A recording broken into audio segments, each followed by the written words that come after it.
앞서 레포트들 보셨듯이 일본이 우리나라를 화이트리스트에서 제외를 했습니다. 일본발 수출 규제 악재, 우리 제조업 전반으로 번지게 된 건데요. 앞으로의 상황은 어떻게 될까요? 그리고 우리는 어떤 대응을 해야 될지 조목조목 짚어보도록 하겠습니다. 보도국의 정창신 기자와 함께합니다. 어서 오세요. 네. 네. 화이트리스트 배제시켰습니다. 이게 어떤 의미인지 그리고 앞으로 어떤 상황이 벌어질 수 있는지 먼저 짚어주시죠. 네. 자, 한마디로 그동안 해줬던 이 통관 우대를 해주지 않겠다. 이런 의미입니다. 전 세계 27개국만 이 화이트리스트에 들어가 있었는데 이 아시아에선 한국이 유일합니다. 이 화이트리스트라는 건 믿을 수 있다는 의미를 담고 있고요. 또 신뢰가 있으니까 수출 심사도 빠르게 해주겠다. 이런 우대의 의미가 있었던 겁니다. 실제 이들 국가는 3년 단위로 심사를 받고요. 일주일 안에 선적이 가능했는데 이런 패스트 트랙을 못하게 한다는 겁니다.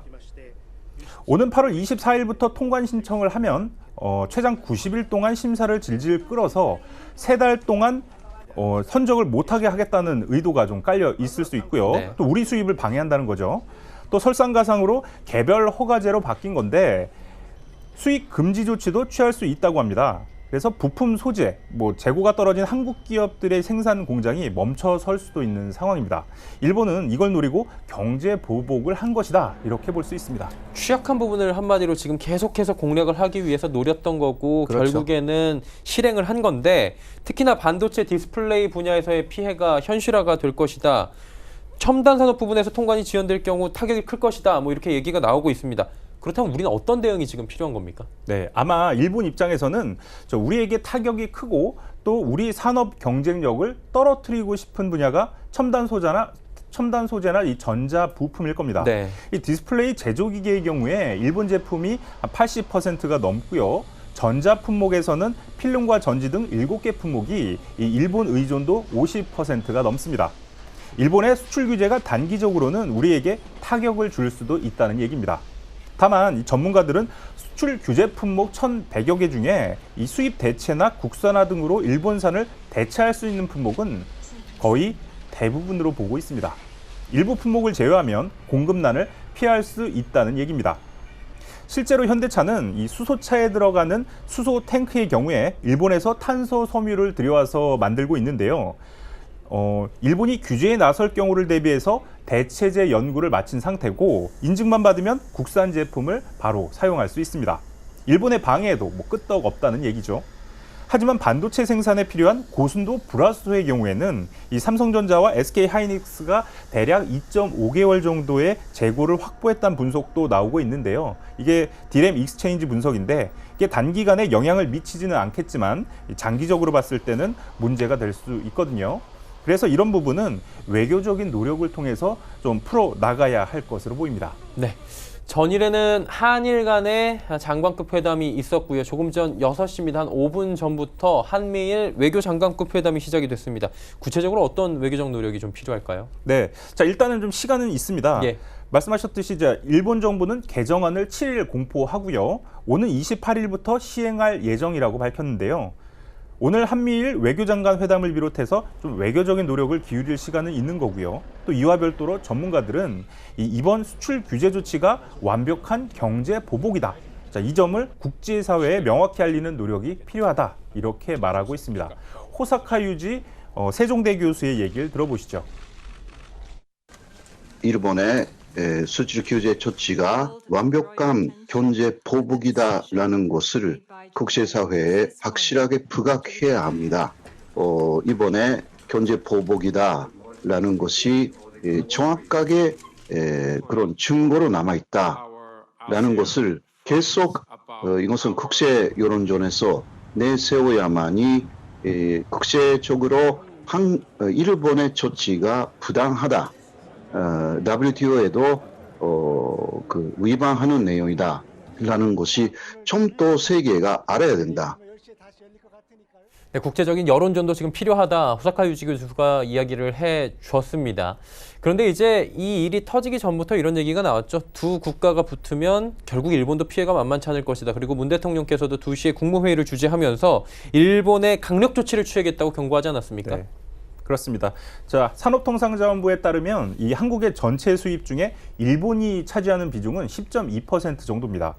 그러니까 중국, 미국에 이어서 세 번째인데요. 쉽게 말해서 한국은 일본의 주요 고객이란 얘기고요. 네. 아까 말했듯이 이 삼성전자와 SK 하이닉스가 이 소재 재고가 남아있는 3분기까지 거래처를 다변화한다면 일본 기업은 최대 고객을 잃게 되는 겁니다. 또 이 같은 우려의 목소리는 오히려 일본 내부에서도 나오고 있는데요. 미무라 아키오 일본 상의 회장은 한국이 일본에 의존하던 일부 제품을 직접 생산하는 방향으로 움직이면 오히려 일본 기업들이 장기적으로 부정적 영향을 받을 것이다, 이렇게 말하기도 했고요. 예. 또 이게 다가 아닙니다. 뭐 저희도 매번 지금 계속 보도를 해드리고 있지만 예. 국내에서는 전례 없는 일본 제품 불매 운동이 자발적으로 이루어지고 있고요. 또 일본 여행 안 가기 운동도 이루어지면서 일본 경제에 좀 타격을 줄 것이다, 이런 관측도 나오고 있습니다. 결국은 이번 수출 규제가 폭탄을 끌어안고 자폭하는 가미가제식 공격이다, 이런 얘기가 나오는 이유입니다. 또 아울러 우리 정부도 그냥 당하고만은 있지 않을 태세인데요. 문 대통령은 국무회의 모두 발언에서 이렇게 얘기를 했죠. 우리 경제에 피해를 입히게 된다면 우리 역시 맞대응할 수 있는 방안을 갖고 있다. 또 일본이 큰 소리치는 상황을 결코 좌시하지 않겠다, 이렇게 얘기하기도 했고요. 또 우리도 단계적으로 대응 조치를 만들어 나가겠다. 우리 경제를 의도적으로 타격한다면 일본도 피해를 감수해야 할 것이다, 이렇게 경고를 하기도 했습니다. 네. 또 동시에 문 대통령은 우리 정부는 대응과 맞대응을 원하지 않는다. 해결법은 일본 정부가 일방적인 대응을 멈추고 대화의 장으로 나오는 것이다, 이렇게 강조하면서 이 화이트리스트 배제 조치를 철회할 것을 촉구했습니다. 결론적으로 보자면 정말 우량 고객을 먼저 쳐내는 아이러니한 상황, 한마디로 뭐 더 큰 타격을 입을 수 있는 자살 공격이라는 표현이 적절해 보이기도 합니다. 그렇다면 이번 위기를 기술 자립과 의존도를 좀 탈피하는 대비를 할 수 있는 기회로 삼아야 된다, 이런 목소리도 당연히 커지고 있죠. 네, 맞습니다. 자, 이번 기회에 근본적으로 기술 자립에 나서야 한다는 목소리가 좀 큰데요. 우리 중소기업 중에는 이미 기술을 확보하고도 판로를 뚫지 못한 기업들이 있거든요. 이런 기업들을 좀 적극 발굴하면 좀 빠르게 기술 자립이 가능할 걸로 보이고요. 또 이와 동시에 일본 외 국가에서도 공급받을 수 있는 판로를 찾아서 다변화할 필요가 있다, 이렇게 좀 보입니다. 또 한편으로는 미국과의 공조도 할 수 있다, 뭐 하는 게 좀 어떻겠냐, 이런 얘기도 나오고 있는데 이게 무슨 말이냐면 우리나라 반도체를 좀 안정적으로 수급하지 못하면 미국의 주요 기업들도 생산에 차질을 빚게 되거든요. 뭐 예를 들어서 아마존 웹서비스나 구글, 마이크로소프트처럼 이 데이터 센터를 유지하는 기업들이 그렇고요. 또 테슬라나 인텔, 퀄컴 등 IT 업체들도 이 삼성전자와 SK 하이닉스 반도체에 크게 의존하고 있습니다. 그러니까 이런 기업들과 공동 대응에 나서야 한다, 이런 얘기입니다. 네. 일본의 결국에는 뭐 화이트리스트 제외가 지금 된 상황인데 이와 관련된 뭐 산업계나 경제 쪽의 전반적인 이야기를 보도국의 정창신 기자와 나눠봤습니다. 고맙습니다. 네.